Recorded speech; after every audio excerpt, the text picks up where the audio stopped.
Welcome to Bakes and Curries. ഇന്നത്തെ നമ്മുടെ recipe ഒരു മാംഗോ മിൽക്ക് ഷേക്ക് ആണ്. ഇത് മക്കൾ സ്കൂളിൽ നിന്ന് വരുന്ന സമയത്തും അതുപോലെ ഗസ്റ്റൊക്കെ ഉള്ള സമയത്തൊക്കെ ഉണ്ടാക്കി കൊടുക്കാൻ പറ്റിയ നല്ലൊരു റെസിപ്പിയാണ്. അപ്പോൾ എല്ലാവരും മറക്കാതെ ട്രൈ ചെയ്ത് നോക്കണം. എന്നാൽ നമുക്ക് നേരെ റെസിപ്പിയിലേക്ക് പോകാം. ഇതിനു വേണ്ടി ഞാൻ നന്നായി പഴുത്ത ഒരു മാങ്ങ ക്യൂബ് സൈസായിട്ട് കട്ട് ചെയ്തെടുത്തിട്ടുണ്ട്. അത് ഏകദേശം ഒരു 400 ഗ്രാം വരും. ഇത് നമുക്കൊരു ബ്ലെൻഡറിൻ്റെ ജാറിലോ അല്ലെങ്കിൽ മിക്സിയുടെ ജാറിലോ ഇട്ട് കൊടുക്കാം. ഇനി ഇതിലേക്ക് 1 ടേബിൾ സ്പൂൺ പാൽപ്പൊടി ചേർക്കാം. പിന്നെ 1 ടേബിൾ സ്പൂൺ നിറയെ പൊടിച്ച പഞ്ചസാര ചേർക്കാം. അത് പൊടിച്ച് തന്നെ വേണം നിർബന്ധമൊന്നുമില്ല, സാധാ പഞ്ചസാര ഇട്ട് കൊടുത്താലും മതി. ഇനി 1 ടീസ്പൂൺ വാനില എക്സ്ട്രാക്റ്റ് ചേർക്കാം. 1 കപ്പ് തണുത്ത പാലും കൂടി ചേർത്തിട്ട് നല്ല രീതിയിലൊന്ന് ബ്ലെൻഡ് ചെയ്തെടുക്കാം.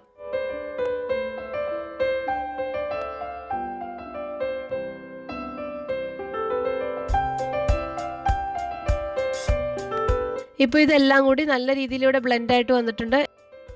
ഈ സമയത്ത് മധുരം ഒന്ന് ചെക്ക് ചെയ്ത് നോക്കാം. എനിക്കിവിടെ കറക്റ്റ് ആയിട്ടുണ്ട്. നിങ്ങൾക്ക് വേണമെന്നുണ്ടെങ്കിൽ ഈ സമയത്ത് കുറച്ചും കൂടെ പഞ്ചസാര ചേർത്ത് കൊടുക്കാം. നമ്മൾ അടിച്ചെടുത്ത് ഈ മിക്സ് ഇപ്പം നല്ല രീതിയിൽ തിക്കായിട്ടാണ് ഇരിക്കുന്നത്. അപ്പോൾ നമുക്കതൊരു കുറച്ച് വെള്ളം ഒഴിച്ചിട്ട് ഒന്ന് ലൂസാക്കി എടുക്കാം. ഞാനിപ്പോൾ 1 കപ്പ് വെള്ളം എടുത്തിട്ടുണ്ട്. പക്ഷേ ഇത് മൊത്തം ഞാൻ ഇതിലേക്ക് ചേർക്കുന്നില്ല. നിങ്ങൾ ഇത് ഒഴിച്ച് നോക്കിയിട്ട് എത്ര ലൂസായിട്ട് നിങ്ങൾക്ക് വേണമെന്നുണ്ടെങ്കിൽ അതനുസരിച്ച് വെള്ളം ചേർത്താൽ മതി. 1/2 കപ്പ് വെള്ളം ചേർത്തപ്പം ഈ ഒരു പരുവത്തിലാണ് ലൂസായിട്ട് വന്നിട്ടുള്ളത്. ഇനി നമുക്കിതൊരു സെർവ് ചെയ്യാൻ വേണ്ടിയിട്ട് ഒരു ഗ്ലാസ്സിലേക്ക് മാറ്റാം.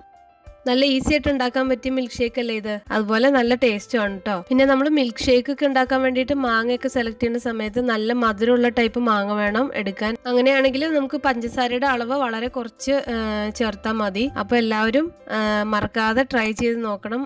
മക്കൾക്കൊക്കെ ഉണ്ടാക്കി കൊടുത്തിട്ട് അവർക്ക് ഇഷ്ടമായിട്ടുണ്ടെങ്കിൽ ഫീഡ്ബാക്സ് ഒക്കെ പറയണം.